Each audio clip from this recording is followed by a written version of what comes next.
Let's do some unboxing nitong No Labels Part 1 ngayong June. So, ito yung favorite version ko. Kasi maliit lang siya. Tapos, girl, kita mo yan. Photo card lahat yan. 36 pieces photo card. Wow, right? Tapos, nag-unbox din pala ako sa cups. Cafe siya near SM Batangas. So, ito yung CD niya. Yan.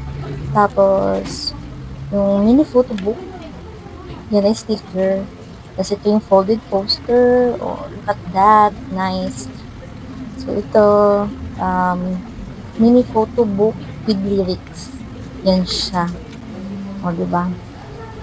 Tapos, uy, alam, akala ko nasira ko siya. Kasi nag-crack siya, parang may nag-crack ng ante. So, isip-isip ko, oh my God, kakabukas ko lang, sinira ko na agad. So, yan, nag-iisip ako, nasira ko ba talaga siya?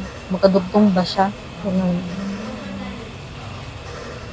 Tapos yun, nung inopen ko siya, folded poster naman siya. Dalawa pala yung folded poster niya. Oh, kita mo yun. Yan, QR. Tapos yun, diba, parang ano tayo, ng take what resonates and leave what doesn't yung atake. So first, ang pinakabongga sa lahat, itong lenti. Oh, diba? Ang ganda ba. Ganda ng lenti, bongga to.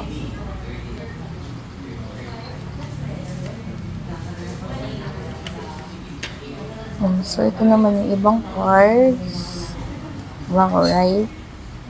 So ito na siya.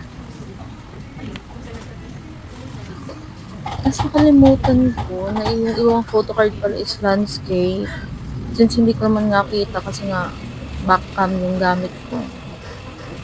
Yan, basta yun. Share ko lang. Hindi ganda ng mga photo card. Kita mo yan. Black and white. Iba-iba yung team.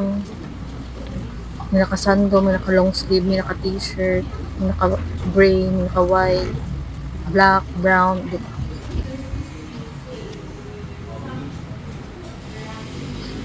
Yung mga nagsanyas pa siya, natitingnan niya daw. Go. Habang tinitingnan ko siya, binibirang ko din siya kung 36 siya. So, 36 naman siya.